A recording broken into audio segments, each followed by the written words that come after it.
We're so excited to have you on Social Impact Power Chat today. Thank you for joining me. Great to be here, Emily. Great to reconnect with you. So, you and I have known each other for many years at this point, over a decade for sure. I have been able to see the evolution of your impact career, but I'm wondering if you could just give us a short history of your background and how you got into sort of the impact world, as it were. Yeah, so I originally started my career in international education, working overseas. And that's where I thought I was going to have my impact. But I realized that I really wanted to be involved in sustainability. However, I didn't have the technical or business skills to really make an impact, the impact that I wanted. So I went to graduate school and then I went into the private sector for 10 years. And while I was in the private sector, I kept trying to fit some kind of impact work into what I was doing, specifically around sustainability. However, I found myself always limited or held back by the constraints of the organization I was working for. And so when the opportunity arose to kind of take all of that experience and apply it to something that I was passionate about, I dove right in. Amazing. So, that's our current state. Tell us where you dove into and what you're up to and what Renegade Plastics is looking to do for the world. Yeah, so I'm currently the co-founder and president of Renegade Plastics, and we want to prove that plastics can be both sustainable and profitable by eliminating toxic and unsustainable plastics and building a circular economy around it. Amazing. So, walk us through. I'm imagining that people will listen to this who are in your shoes, who are really trying to grow a business that does good for the world. And maybe there are also people thinking about it through an impact investor lens. I'm wondering if you can share a little bit about how you think of growing the business. What sort of KPIs are you utilizing, knowing that you have this, on the one hand, profit piece and on the one hand, purpose piece, to keep yourself growing in a direction that really meets the goals of what you set out to build? Yeah, so in terms of like how I chose what I wanted to focus on in terms of my impact, with respect to sustainability, I was really focused on two issues, either carbon emissions or the plastic crisis. And when I like really sat down and thought about where I could have the biggest impact, I had the skill set and experience to make an impact on plastics in the plastic crisis, especially having worked for large consumer packaged goods companies for the last decade. I'd really developed a theory of how we could do things better, and I'd never really been given the freedom to actually, try that theory. And so that's how I dove into what I was doing. And really, I was looking at where could I have the biggest impact. And if you look at kind of a map of all plastics and how they're used, 50% are consumer goods and 50% are industrial. And we're all, everyone in our daily lives is very familiar with all the consumer goods, but we never think about the industrial goods. And what I realized was that no one was focused on the industrial sustainability of plastics.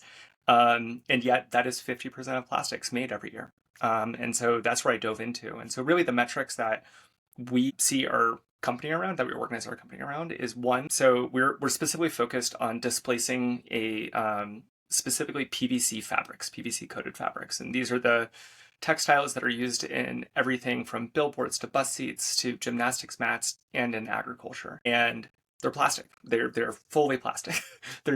We think of textiles as cotton and silk and wool, and nope, these are polyester. Polyester is a plastic, and they're covered in PVC, and they're toxic. And there's all these buzzwords around like PFAS and phthalates. Well, PVC coated fabrics contain all of those. And so they're kind of the worst of the worst. And so that's our focus. So our first KPI is how many PVC coated fabrics are we displacing? The second was how much material are we diverting from the landfill? So if we're going to replace an unsustainable toxic plastic with another plastic that is non-toxic and recyclable, well, how much of that is actually getting recycled and not going to the landfill? And then the last one is just at our stage as a startup is revenue. Is there demand to make that switch away from those materials? And so that's really what, so between those three, we're meeting our own values and missions, but we're also meeting why our investors are investing in us.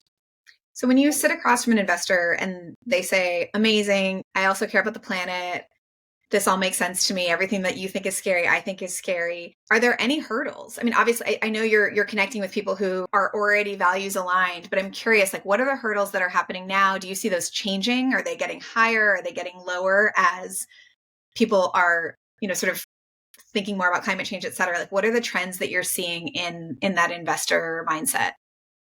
Yeah, so I think the interesting thing is there's a lot of impact investing organized around like carbon emissions and climate change, which is important. And plastics are a part of that.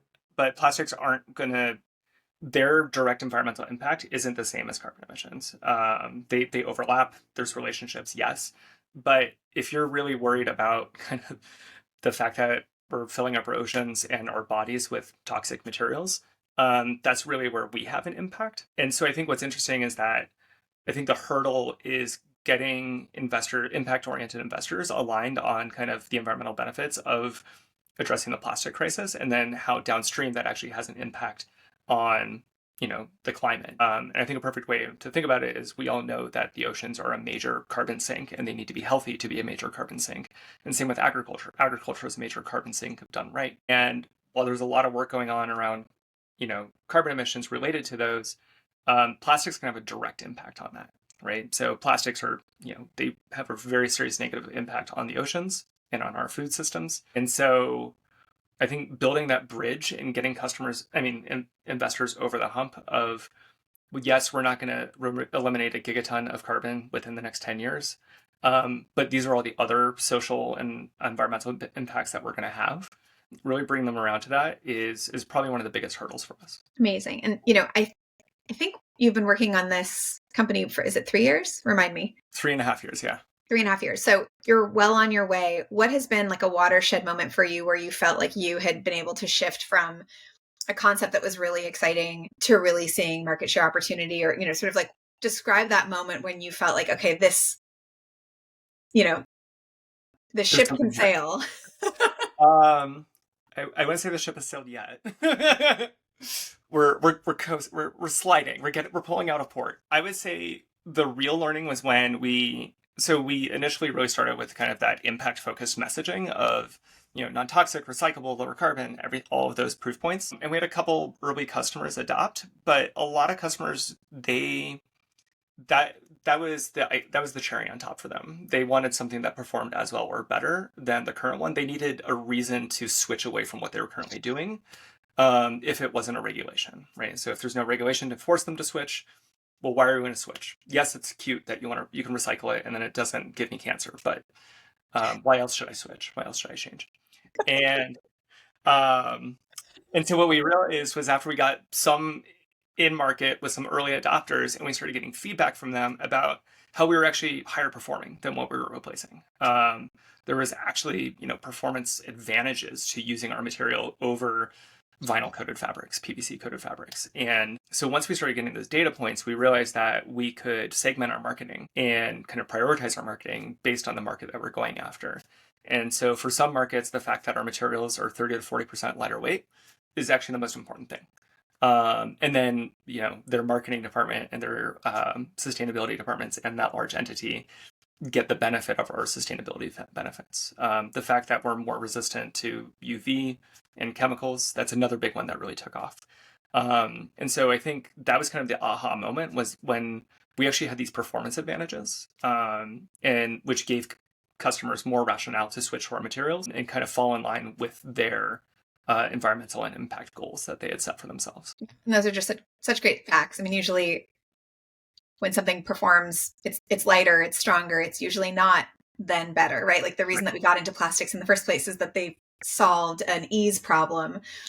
So the fact that you can bring that to the table is huge. Well, I so appreciate, just as like a person in the world who admires you, a parent, etc., appreciate what you're doing and all of the work that you're putting into trying to make our world better. We always finish, and I'm so curious because I feel like you have an incredible crystal ball at your disposal. Where do you see the world going? What are trends that you're looking at as you grow this business, as you think about how to make impact? What are you looking at down the pike? I am very appreciative of the increased awareness about the toxicity of the materials that we use in our everyday lives, and the fact that people are doing things about it. And specifically around PFAS, which are forever chemicals, which have made a lot of head press recently, and phthalates, which are the plasticizers that are commonly found in a lot of plastics. And so it's interesting because 5 years ago, when I really started to become aware of these issues, and I bring them up to people, they would say, well, yeah, everything kills you, and they're just going to blow it off. And now people are like really concerned, and they're, if you look at like Google search trends of PFAS free or phthalate free, they're exponentially growing over the last 5 years. And so I think the increased awareness of that, and also the greater awareness of greenwashing, Mhm. And people really do question it. And so I think between those two things of people having greater awareness of the toxicity of the materials we use in our everyday lives and how companies are often just lying about what they're doing, I appreciate those trends, and I see it every day in our work where people immediately jump to like, okay, well, we need a confirmation that this is PFAS free. And I don't want your recycling certificate. I want a number, a name, and an address of the recycler who's going to take my material. It's, that credentialing, as you know, on the data side, that's where we really step in, and that rubber meeting the road is critical, but it only happens, to your point, without regulation. It only happens when leaders care. Yeah, So I love to hear that that's where your calls are going. And it's such a cool thing to be where you are and shift from being upstream of culture to being downstream of culture sort of in 5 years yeah, is an amazing thing to be a part of. So there is a seismic shift and you are in the swirl. And, just again, can't wait to see how you and Renegade continue to make waves. I feel like yeah. I've mixed 40 different metaphors in this power chat. I don't know what's going on. Amazing. Curran, thank you for joining us today. I really appreciate it. Thank you, Emily. Always great to catch up.